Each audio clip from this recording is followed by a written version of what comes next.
Welcome. This is just another movie podcast. My name is Darren and this is Joel. And pretty much we're just going to sit and talk about movies. We're not going to get too into detail, I think, with the specifics or the technicality of filmmaking and shit. But we're just going to have a conversation, have a beer, and talk. What are we talking about today, Joel? We are talking about Fantastic Four and Superman. We are indeed. Yep, the two latest comic book movie adaptations. Yep, coming from DC and Marvel. And these films are a bit like a new beginning for both studios, I think, in a way. What, before we even get into it, what was your favourite one out of both of them? I would say Fantastic Four edges it. Yeah. To be honest, I don't know, because I had more issues with Superman, but, I enjoyed them both, so I'm not going to, go really negative on either. Yeah, you enjoyed them both, but Fantastic Four sat just a bit higher than the other one. Yeah. I'm the exact same, to be honest. I really enjoyed Superman when I was watching it, and then whenever I watched Fantastic Four, I was enjoying it as well, but I think I just enjoyed it that wee bit more. So Superman was directed by James Gunn, and he's pretty much been put in charge of DC films, hasn't he now? Yes, he is. He's the CEO. Yeah, so he's like the showrunner almost, I think. Yeah. Yeah, so he's going to be heading it and taking it in his direction. I think after they brought him on for Suicide Squad, it was a sequel, but it might as well have been like a reboot of that as well. They were like, right, this guy knows what he's doing. He's really into his comics and he knows what the fans want, or at least he thinks he knows what the fans want. I think that's the most important thing about a comic book film as well, because, what you're adapting from in that fan base, that's what you're catering towards. It's not about being like the best blockbuster around. It is just the comic books and fans. So yeah, I know. I think these companies are starting to realize that their main demographic is the people who are already familiar with the material. Yeah. I think that's why as well, like in this Superman film, there was no origin. It was just like a text block at the front of the film, and then there's like, all right, here's Superman. Yeah. Go. I think that was consistent as well with Fantastic Four. Obviously, you saw like parts of the origin, but they already knew that the audience understood the origin of the character, so that was just a consistency between them. I think that's the thing they started with Spider-Man Marvel sort of done as well, because whenever they did Homecoming and Civil War, they weren't like, we need to tell this story again, because in the last 20 years they've already told it twice. Yeah. So they're like, everybody knows who Spider-Man is. You'll get the idea as through dialogue and stuff. But yeah, I think Superman he's been out doing Superman for 3 years or something. Yeah. Whenever the movie starts, and just throws you into it. But I liked how this film was quite colourful compared to DC's really bleak look on things before. I think that's what made it feel like a comic book, because the colour palette popped out at you. Instead of being, obviously in the Snyderverse, it was really dark and brooding. This was lively and flamboyant in a way. Yeah, and it shows you, it sort of starts off, we're not going to do a play-by-play of what happens in the film, but we'll maybe pick specific moments to talk about. But the way the film starts is him just crashing in front of the Fortress of Solitude, beat the shit. And I thought, oh fuck, this is going to be one of them films where we go back and watch everything that's led up to this point. I'm not a great fan of that as a storytelling device. I agree, that is the worst type of non-linear storytelling. Yeah. That's... Yeah. Just so this is going to happen at some point, but how do we get there? And then the whole film you're sitting there going, oh, it's going to happen now. And I'd rather be more surprised. So I was kind of glad it just carried on from that point, and you got to sort of just pick up where it left off, really. You're just, like I said, at the beginning, you're in the middle of something.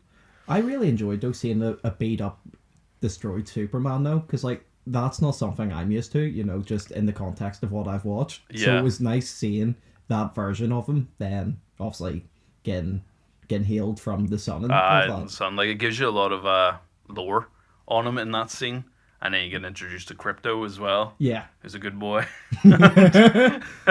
Shit like that, and his wee robots that are quite funny. Yeah, it's all very fantastical. So it is. Whereas I feel like Snyder made him a lot more grounded. Yeah. Yeah, but at the time, that's what was popular. And talking about them ones, like going back to the old Superman films, like is there any of the old ones that you quite enjoyed, or did you just come into it later on? Well, I'd watched the majority of the previous ones. I seen the first two Christopher Reeves ones, which I think obviously the first one stands out as being like this all-time great comic book movie because it was the first one that really popularized it, and Yeah, you could actually see him doing Superman stuff almost yeah, as well, yeah, like compared to the George Reeves one that was done in like the 50s. yeah. Yeah, Then there was, oh yeah, there was also that sort of sequel remake, early 2000s, wasn't it? with Brendan Roth or Ruth, whatever his name is. It was directed by Brian Singer. Yeah, and we'll Yeah, not say we'll not who talk played the about villain. Aye, well, Brian Singer's enough. Like, he's got his issues too. But I actually have them at my favorite Superman film is Man of Steel. I don't think the Snyderverse is amazing. I don't. There is a lot of duds, but Yeah. I just thought Man of Steel was great. But then when Batman versus Superman came out, it was So they're sort of pushing it a bit here. yeah, Yeah, I going off Superman for a second, but like Ben Affleck's Batman, I felt he just got so shunned, and I was really enjoying him as a character because I thought he played Bruce Wayne and Batman very well, as two separate entities. Whereas it's the same as Michael Keaton in the Tim Burton films. He was able to separate the two characters almost, which I thought was pretty cool, and it's not really something I think we've seen with Robert Patterson or anyone else. They're always just always brooding. He's not this playboy philanthropist. He's yeah. just Batman without his mask on. But anyway, we're not here to talk about Batman. But no, I really enjoyed Man of Steel whenever I first went to see it. Like, I really liked it. And I think it was because it was like a bit edgier and things, and the hits, you could feel them. Like, it was really punchy. And the way the sound design and all was really good. Whereas this is like almost like Guardians of the Galaxy, but it's Superman. I feel like this is the Superman film for Superman fans. Yeah. Because as you went in about the lore and stuff, it does feel like it's pulling everything from like those comic books instead of being like subjecting people's I don't even know where I'm going with this, but like people's expectations were subverted with obviously Man of Steel being dark and brooding, sorry. Whereas this, is so colourful and yeah, he seems to enjoy his life. So he does in this film. He's not a little emo boy. So he's not with big muscles and a beard. He's just a happy-go-lucky Superman. And then whenever you get those moments of like turmoil or doubting himself, it feels a little bit more impactful. Like whenever he's getting a full message from his family and all. In a way, that's one of those big plot points in the film. The way it hits him, it feels a lot more genuine. So it does sound more impactful because you just see him like having a laugh and stopping things and just being like happy with the fact that he's able to help people. He actually felt like a Boy Scout again. Yeah. With a cape, that's... I don't know, and it's his whole thing is he just wants to do good and he wants to preserve life and things, and then that's what seems to get him into trouble. Because that's not what the rest of the people want. Yeah. By the way, we will not be holding back on spoilers or anything, I think, in these podcasts, because if we're going to have a proper conversation about them, we need to talk about the whole thing. Yeah. So if you haven't seen these films and you want to see them, don't watch this show until you've watched them. Yeah. But I thought also Nicholas Hoult played a great Lex Luthor in this, but I also thought he was underutilized in a lot of ways. It was like a by the numbers Nicholas Hoult performance, which is like top tier. But like when you're used to watching him in movies, then it's like lower down if you're ranking his performances. I know, because it's like, yeah, he's a really evil dude. I thought his motivations for being so against Superman were a bit childish, but then maybe that's the point of the character. But he just, compared to other variations of Lex Luthor, he just seemed like a angry wee boy. So he did who wanted to be number one and was jealous. But that scene where they're in like that weird prison, and he has like the random dude who tried to help Superman earlier in the film, just Russian rouletting. I thought was a really great scene, and I wish we had more like that from Nicholas Hoult in that film, because I don't know where they're going to go with the story, and if we'll see more of that. And like it was so impactful because like how uplifting the film is, but you have like a devastating blow, like him just getting shot, and like if you have more of that, then like the tone jumps about. It's too shifting. Yeah, so Yeah. you have to balance it, but I think I agree. Yeah, I thought, what was it? What did they call them? It wasn't the Justice League. Oh, the Justice Society, was it? Or I don't think Justice it was Gang? Justice Gang, was that it? It was something think so. stupid like so it was. But it was Nathan Flanagan. No. Nathan Flanagan? Oh, fuck is Nathan Flanagan? Do you know what? I can't even remember his name now. I actually thought you were going to say Nathan's Fanny. I was like, wondering where you're going with this. Nathan Fillion. Fillion, yes. Who actually should have played Nathan Drake in Uncharted. Yes. But, you know, we're not going into that. Yeah. I I actually remember having that conversation with the person I went to the cinema with. Because we were talking about Nathan Fillion. Not fucking Flanagan. Then one of the other ones was Isabella Merced. Yes, Yeah, she played Hawk Girl. Yeah, Hot Girl, yeah. Yeah, she is hot as well, but Well, I'm not disagreeing. no, she was very underutilized as well.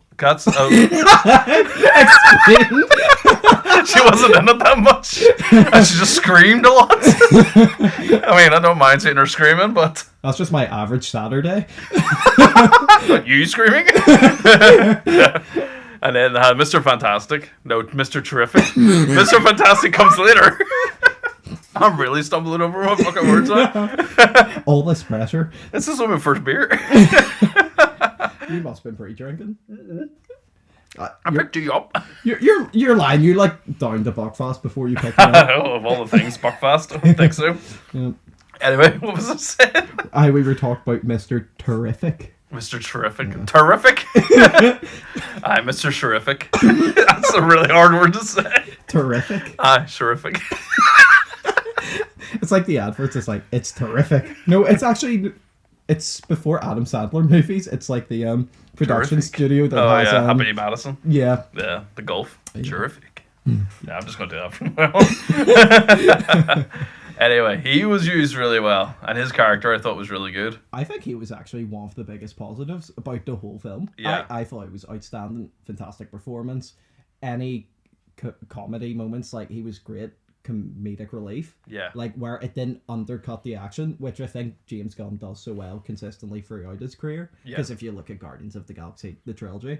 So I was a fan of him and would like to see more going forward. Oh yeah, definitely. Because like whenever you first started seeing him, I was like, he could become very silly, very quick with his wee gimmick with the balls and stuff that he has and his mech suits, whatever. Yep. No, I know what you mean. Yeah. And then what did your man play? Nathan Fillion? It was Guy Gander. Is that his name? The Green Lantern. Oh, Guy Gardner. Guy Gardner. You see, yeah. Heads away with the names.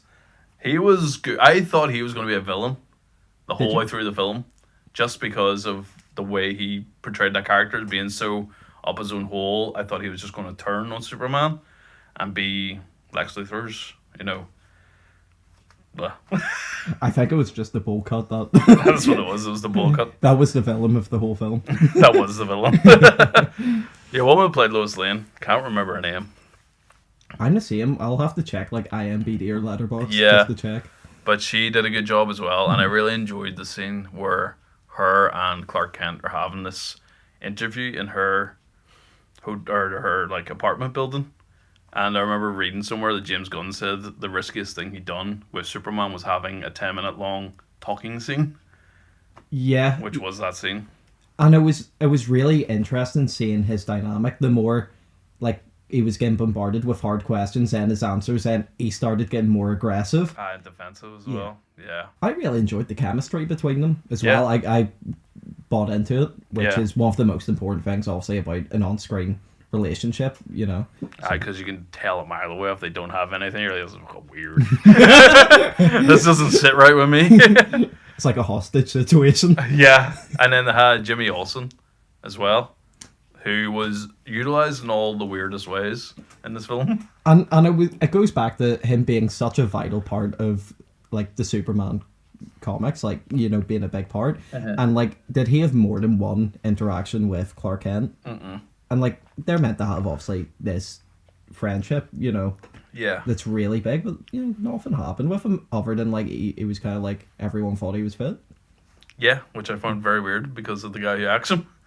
Whoa, are you criticizing this? I'm not criticizing. I just find it very odd that he's the guy getting all these women. Not to be judgmental or anything. I just thought it was a strange choice. No, he's just got the charisma. The charisma, he's got a big cock.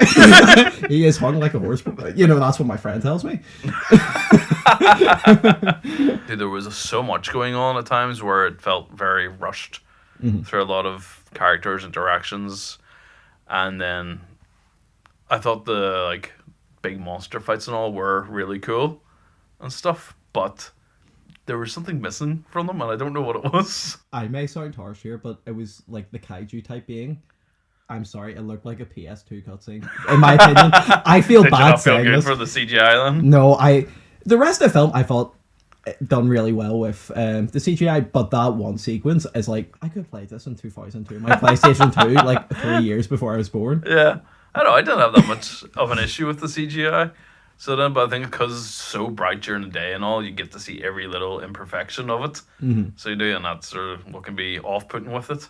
I think actually it's an interesting point. It was nice seeing the development of the media sort of obviously liked them at the start because he's this hero.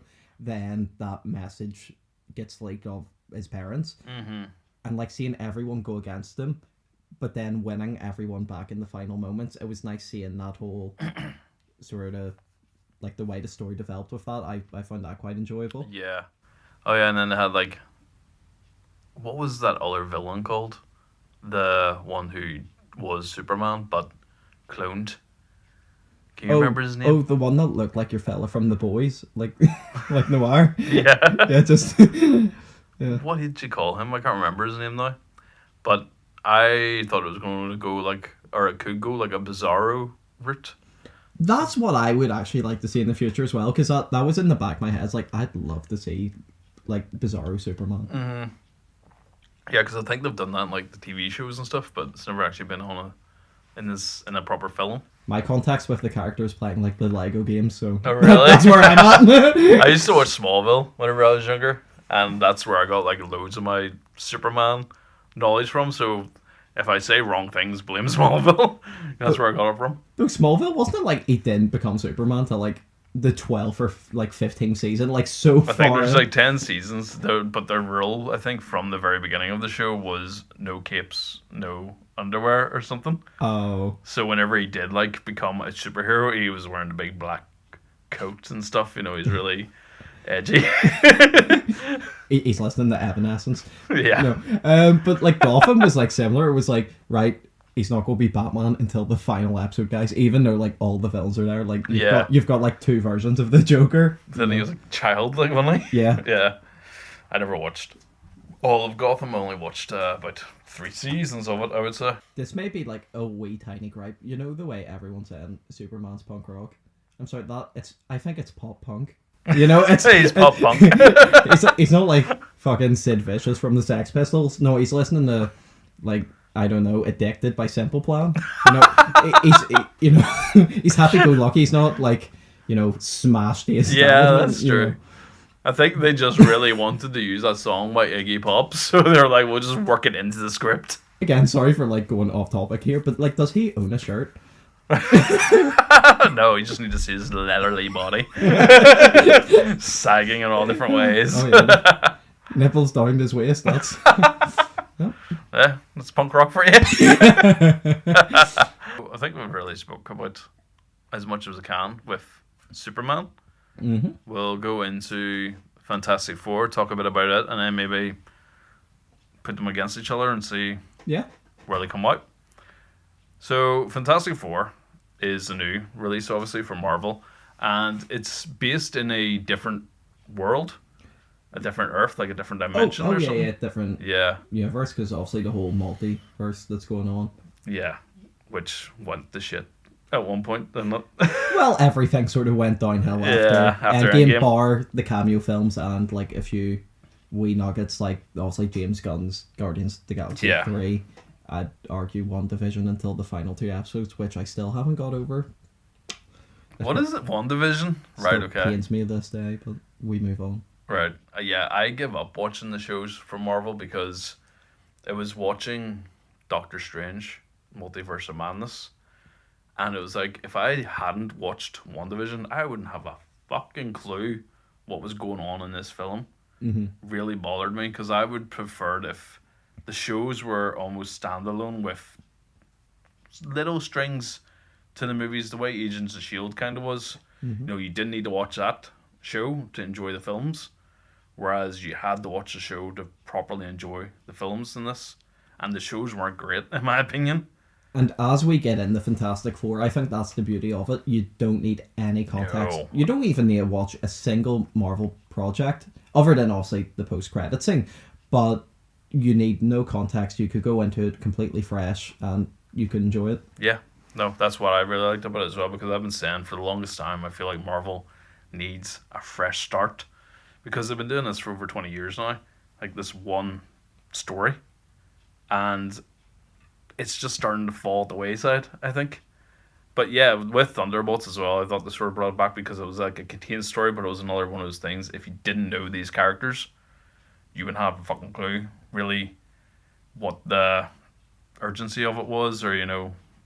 I think as well, though, one of the massive positives about Thunderbolts was, if you look at one of the best films in the MCU, obviously opinions are subjective, but I look at The Winter Soldier. Mm-hmm. And what makes it so good is it's, like, I don't want to say dark and gritty because it's not like obviously a Snyder film, but it is like more grounded and a bit more gritty than the fantastical ones that were releasing around it. Yeah. If you look at Thunderbolts, it sort of has that where it's a bit, I want to say slower pace because it's not like out in space, everything's hitting you at once.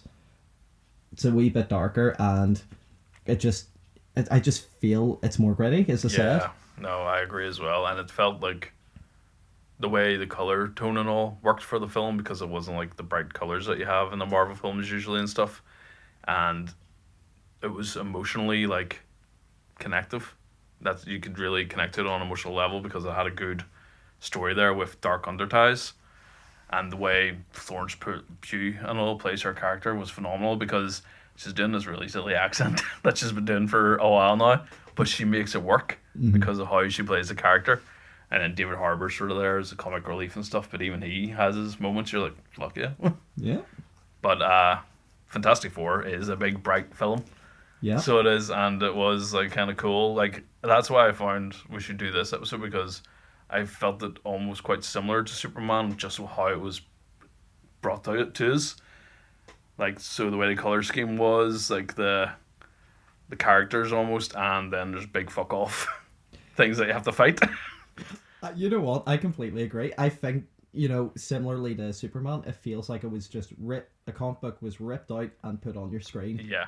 And seeing this, the aesthetic of like the 1960s, but with the futuristic elements, it was so cool being in that sort of environment. And it was something new for the MCU because you're not stuck, you know, modern day or like up in space, or I think it is just like a futuristic version of the 1960s. Yeah. Which, so cool. And they could really do whatever they wanted with it then. It wasn't tied to our like laws of physics or whatever, you know. But as much as I enjoyed the Fantastic Four, I did have my own gripes with it as well. Like, the real person that I didn't like in this was Reed Richards, because he did fuck all in this movie as a superhero. Like, what did he do? Don't tell me it's Pedro Pascal burnout. It could very well be. But even the character literally did fuck all. He figured out how to transport a planet to somewhere else. Okay. That's not fucking beating anyone up. All he did was stretch and get stretched. He did fuck all else. I want to know, can all of his body stretch? It must do. He must strangle her with it. He's like using it as a lasso. It's like The thing's getting it in the fucking other room. fucking not again, Reed. You got it on my rocks. My issue was because it was Pedro Pascal and nothing against him. It's more like if you go back to the start of the MCU, Robert Downey Jr.'s washed out, so he's sort of forgotten about, and like you just see him now as Iron Man. Chris Evans was a really small actor, and then you just saw him as Captain America.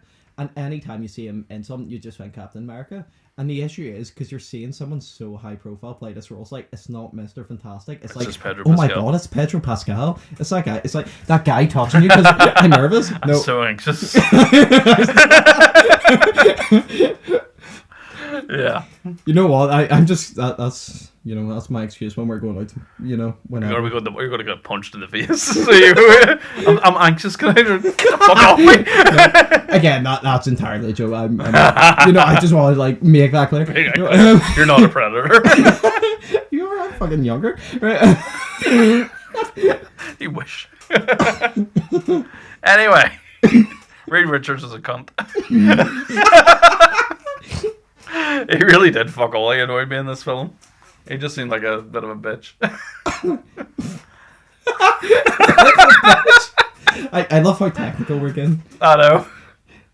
Yeah, Mr. Fantastic just amounted to fuck all. He really did.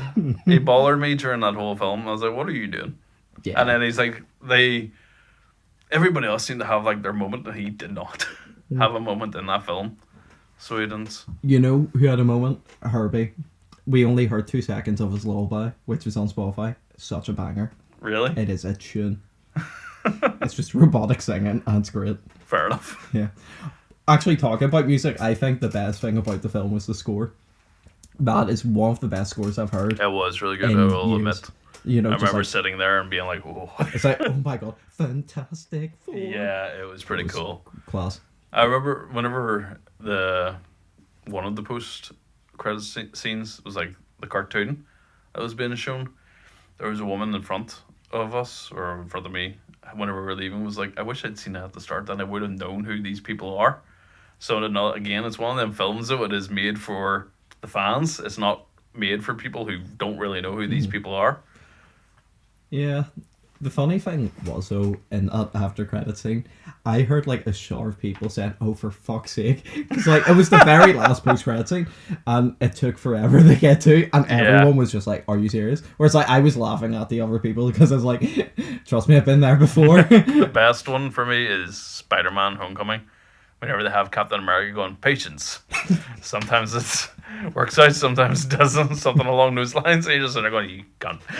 Or it's like a Avengers Endgame, which I'm happy didn't have one, but it's just like Iron Man noises while it just shows Marvel Studios. It's like, right. Right, okay. Then everybody's going to apeshit going, what does it mean? Yeah.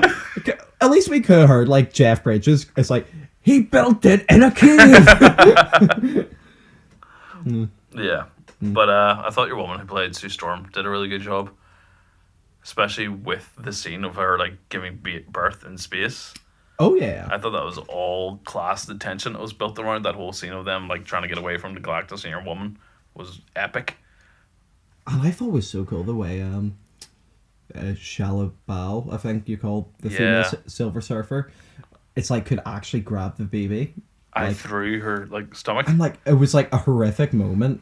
Like where it actually built so much tension. It's like, this is really dangerous here. It was like one of those films that you're like your breath caught in your throat, you're like, oh. And then you're like, oh shit.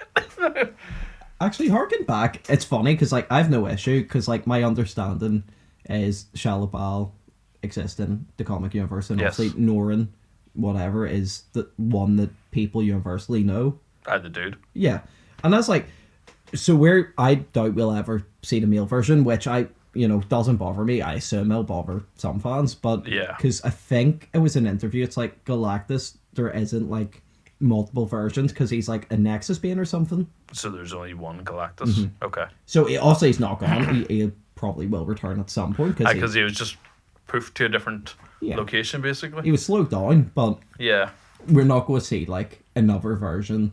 When we go back to Earth. Whatever. Well, technically it would be our Earth that the Avengers are on. Yeah. But then, wasn't there a whole thing with the Eternals? Their big thing was about like those Galactus type gods, the celestial beings and stuff. Yeah. Do you think they're ever going to come back into the Marvel? That movie bombed like fuck now. Yeah, no, do you think it'll just be one of those forgotten about ones? That was like actually my most anticipated at the time because like that's like Chloe Zhao, I think she's called, and she done Nomadland, which I thought was fantastic. Won Best Picture that year. Right. It's like, such a slow film. It's like, this could be really cool in the MCU. This like slow burner with like these ancient gods, and like seeing how they all fit in and everything. But it's like, no, it's poof. It wasn't great, so it wasn't. Because like they had this whole celestial being coming out of the ground that hasn't been spoken about since. No, it was in what they call the Captain America Brave New World. See, I haven't watched it. Yeah, they've done it where like everyone was at war to try to get to that island to get the resources. Okay. Yeah, right. That's it. It was just really boring. I can't remember. It was just like a throwaway sort of thing, was it? Yeah. No, it was like a big it was part of the third act. Right. Okay. But yeah, and Bucky turned up for 2 seconds. So he's like, "Yeah, I'm a congressman, bitch." Oh, so that's why he's a congressman on Thunderbolts. And he was a congressman for like 2 minutes. Right. Yeah. And yeah, Red Hulk appeared, and we all realized there was Incredible Hulk sequel. Oh, that's fun. That's interesting. No, we'll just like throw in obviously new Captain America, which I don't think I'm that much of a fan of, but I could get enough behind. But Falcon is absolutely terrible. Like, he's so forgettable. It's like, right? He was. That's the issue though. He always was a forgettable character, and then they're just trying to shoehorn him in to be the new big thing, and nobody cared. Yeah. Yeah.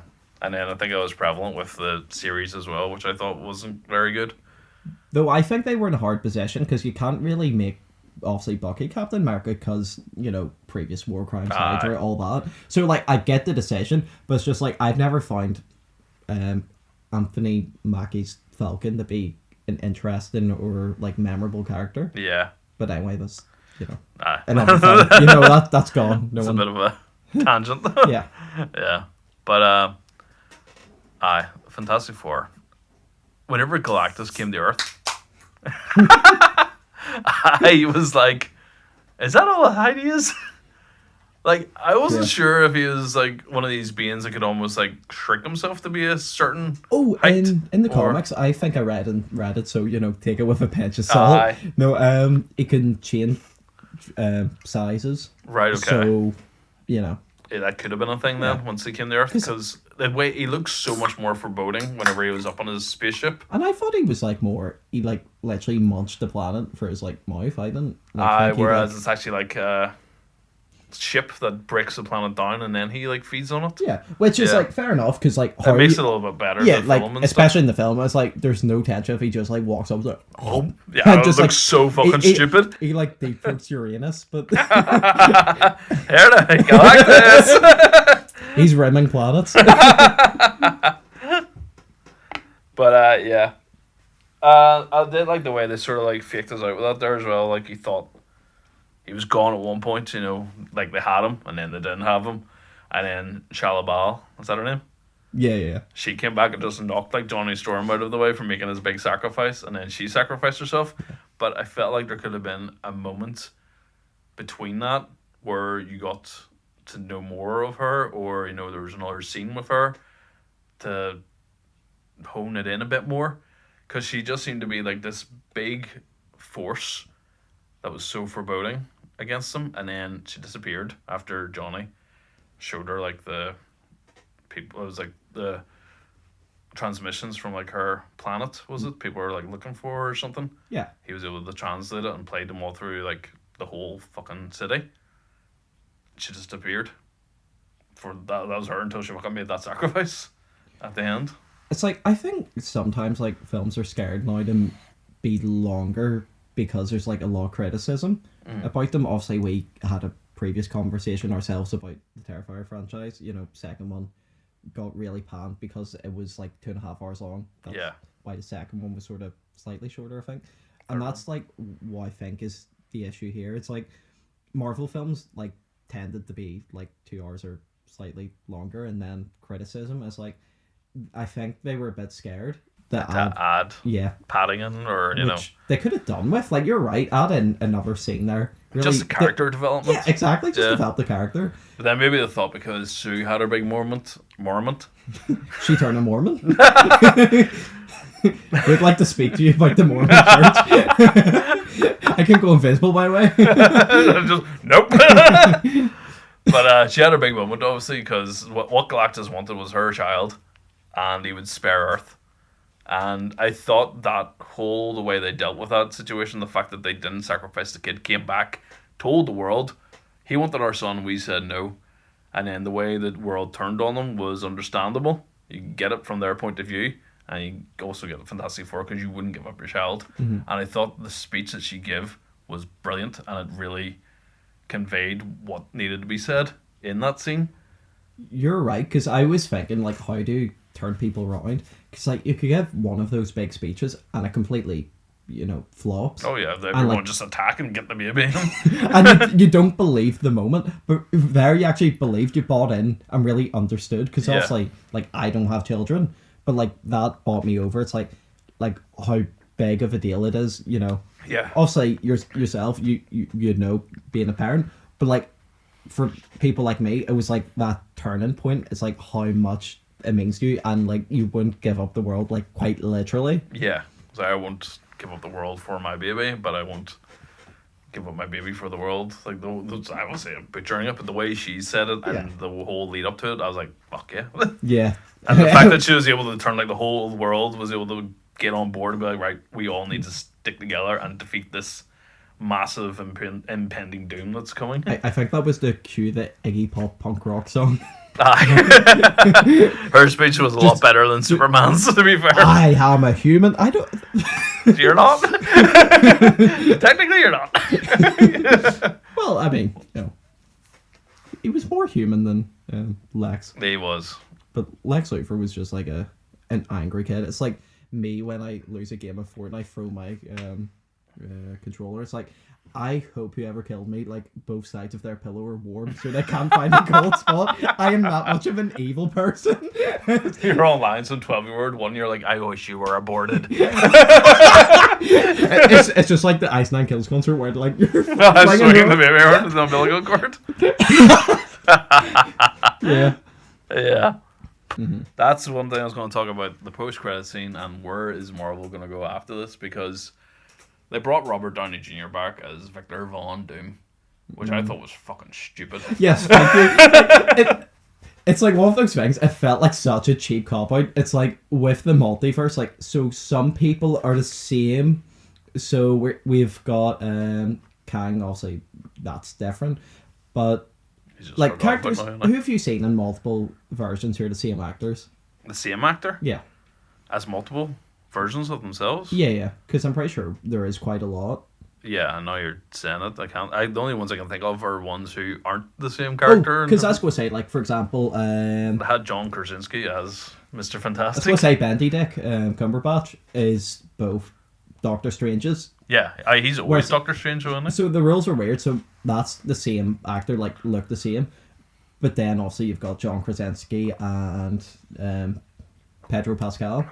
Yeah. So it's like really weird rules now. Two completely different people. And then John Krasinski, he did more in fucking Doctor Strange Multiverse of Madness than fucking Pedro Pascal did in the Fantastic Four movie. Yeah, he turned into spaghetti. He did. That was a pretty cool scene. That whole scene where she went apeshit and, like, killed all those guys, I thought was sick. But the movie was shit. Do you know about the MCU Parliament? No. Because I was reading the book about its, like, movies and stuff, and basically it's like a bunch of, like, executives and producers and stuff, and they, like, take control over, like, the movies that are in production, and they, like, make changes and tweaks. So that's why, like, a lot of films feel disjointed.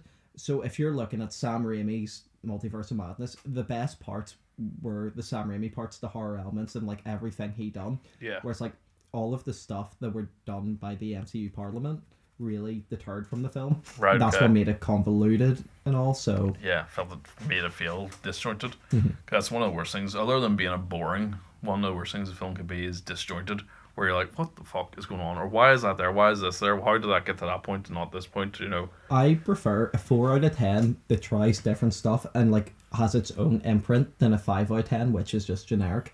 Yeah, definitely. Yeah.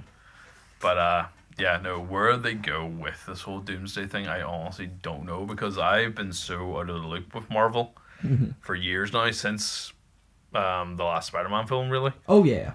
I've just sort of went off it because I haven't watched the Black Panther sequel. I haven't watched the Captain America Brave New World one. I did watch Thor, which I didn't like, No. and there was another one that came. I didn't watch Ant-Man, No, it's Quantumania. fine. I've heard it was terrible as well. Yeah. So, whereas like the Fantastic Four, and I was like, of course, I'm gonna watch it because that was like Marvel's first ever big franchise, Mm-hmm. and it did look like they're going to be taking this in a new way. Mm-hmm. But then, wasn't the post-credit scene of Thunderbolts was the Fantastic Four coming towards them? Yeah, so Yeah. it was a plane with the four on it. You don't see any of them, but it's just flying through. And then that's Space. something that's going to be leading into Avengers Doomsday, isn't it? Well, Really? I'm assuming then the scene with Victor Von Doom and the baby is going Franklin, to be... is that his name? Oh yeah, wee Franklin. Yeah. Like from GTA 5. Just no. So I assume that's going to be a direct scene from the Avengers film. Yeah. Unless I'm wrong. I sent you a clip the other day, which was an extended version of Yeah. the end scene, so that must be a clip from the film. Yeah. Yeah. Again, the more I look at it, the more I absolutely hate that casting. Yeah, the So fact much. that they are just like, here's your favorite guy back It's like as the villain now. Wow. there's so many better choices, and not to sound like that guy, like who everyone's saying, but it's like Cillian Murphy, for example. It's like Oh yeah, he would have been fantastic. So nothing fun. fantastic. Fantastic. But yeah, no, I really think they are just fucking. I think they've realized that they're losing fans in a way, and they're just like, there's your favorite guy back. But anything, it's just going to tarnish everything that was done with Iron Man Yeah. in the past. Because you're going to be, say you go back to do like a whole fucking marathon, the whole way through, you're going to be like, oh yeah, he's the bad guy now. And the funny thing is, the only part of me that's like an interesting conflict could be like Spider-Man sees like obviously Robert Downey Jr. again. You know, it's like, Aye. oh my god, it's Tony Stark. But then it's like the most predictable thing about it. It's like that's going to be so forced. Yeah. You know, He's going to be like, Mr. Stark. And it'd be like, though, just throw him away with like a big fucking Dr. Doom through. though saying that, like everyone's forgot about him because like that spell. Oh, And like yeah. that really fucks things around. Huh. Huh. Huh. Minecraft Elder. Huh. Huh. That'll be weird to see how they go about that. I forgot about that thing in Spider-Man. That everybody's forgot who he was. Then we'll really like see if they're going to do anything about like undoing the spell. If like Zendaya's in the cast, they will. If not, then yeah, it's a hard reset. Well, that's if they... It could be one of those cases of where he just makes her fall in love with him again. That sounds extremely creepy. I don't like the Just implications. stalking her going, you will love me. You love me once, you will love me again. It's fucking as soon as he gets rejected, he sticks on the Black Parade album. It's a good way to go about it. I approve. My favorite way of rejection, just listen to emo music. Yep. I mean, I listen to emo music every day. So. And whenever you say tonight, it's like tonight. Tonight will be the night. Cyber that's like, where are you? And I'm so sorry. Let's not get into this. Yeah, like, It's too early in the night. This is not a karaoke. No, I don't know. I found the post credit scene to be a delightful little tease, but like, I don't like the casting. So then it's like one of those things where like I go back and forth. My head's like, I like this, but I fucking hate the casting of Robert Yeah. Downey Jr. Why? I know. Would you? Why? And I wouldn't be surprised if they have him in them stupid fucking glasses again. You know what I mean? Sponsored by Ray-Bans. Because I was like his costume outside of his costume was those fucking glasses. Yeah. Yeah. Remember, like, the funniest moment in the MCU was, like, telling the Mandarin, yeah, I'd live, like, right here. And he gets bombed 2 seconds later. I know. It's like, it's some big surprise. It's like, no, it fucking isn't. No, it wasn't. We knew that was gonna happen. I can't say much. Spider-Man 1 and Spider-Man 3 I thought were great films. Spider-Man 2 wasn't. No, fucking sorry, Iron Man. Oh, right. I was going to say, so emo penis Parker is better than Spider-Man 2. No, I meant Iron Man. Yes. Iron Man 2, I'm mixed. I really like Sam Rockwell's performance in it, but other than that, I'm just like, alright. It's like in I like the way they dealt with the PTSD as it went on after that. Oh. That's the third film still in it. Yeah, no, Yeah. it is. The one thing I will say about number two is like Tony Stark is unaware of the villain until halfway through the film, Yeah. and like, He's just being a fucking drunkard. and my favorite trend about the MCU is so boring now. It's like half of the villains are like just have a seething hatred for Tony Stark, and that's the whole point. It's like Mysterio being one. It's like not even an Iron Man film. Yeah, It's I like know. I hate Tony Stark, so I got the glasses off this kid. It's like Iron Man made these glasses for a kid who's been dead for like 5 years, and gave like a child soul control to like a massive device where you Yeah. could like nuke people. It's like fascinating choices, but you know that's the MCU in a Yeah, in a nutshell. in a nutshell. So that sort of leaves us. What are your ratings for first Superman and second Fantastic Four? First Superman, I would say, 6. Simply because I'm going to give Fantastic Four a 7. See, this is where I've like put myself in the corner because like on Letterboxd I gave Superman a 7 and Fantastic Four an 8, and the more I think about it, the more I want to put them down like half a star each. Yeah. But like, I sort of think I need to like do a rewatch to justify that. Yeah. But because like that could be me just looking back. Pick like- holes in it. Yeah. Yeah. Because you could sit down, not be thinking about the things that you don't like about it, and just enjoy it for what it is. Yeah. At the end of the day, that's what you should be doing while you're watching a film.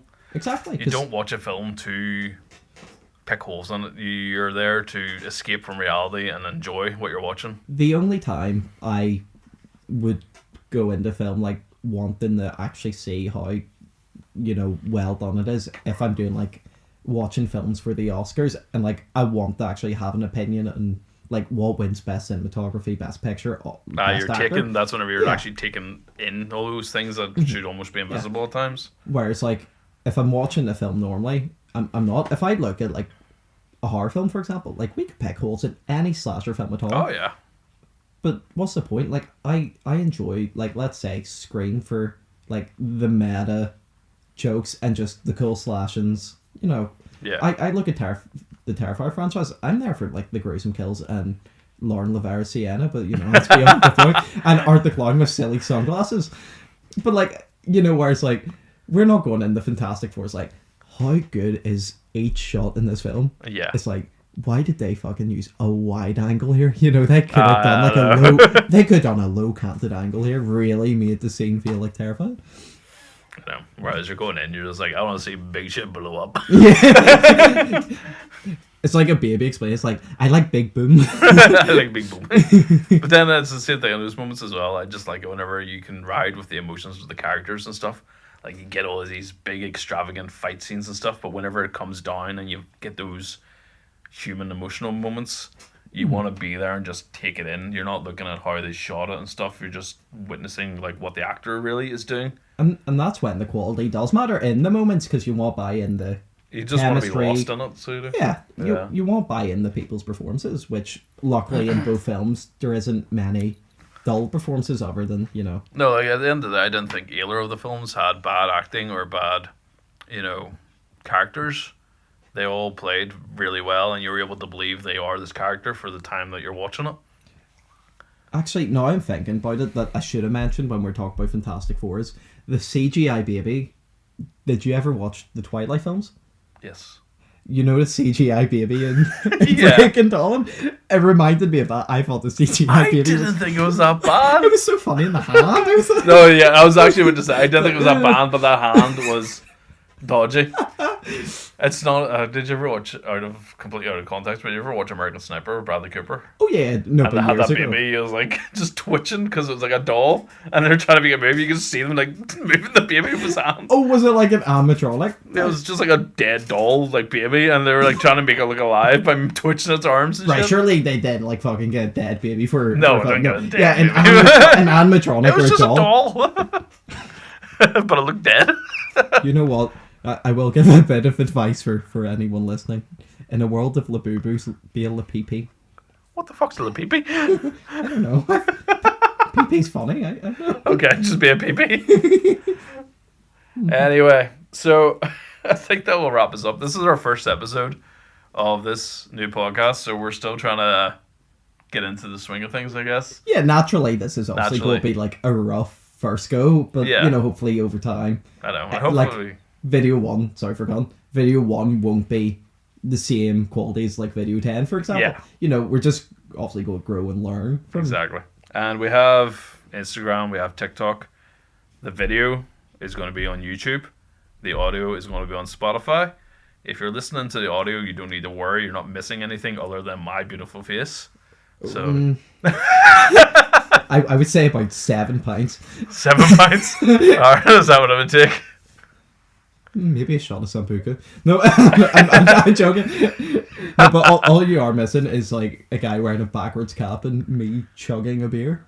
Well, we've both got our beers, to be fair, but cheers. Cheers to that. Cheers. So if you like us, you liked what you hear, follow along and see how we do in the next ones. Next time we're going to be talking about Bring Her Back. Mm-hmm. So yeah, thanks for watching / listening. Mm-hmm. See you next time. Bye.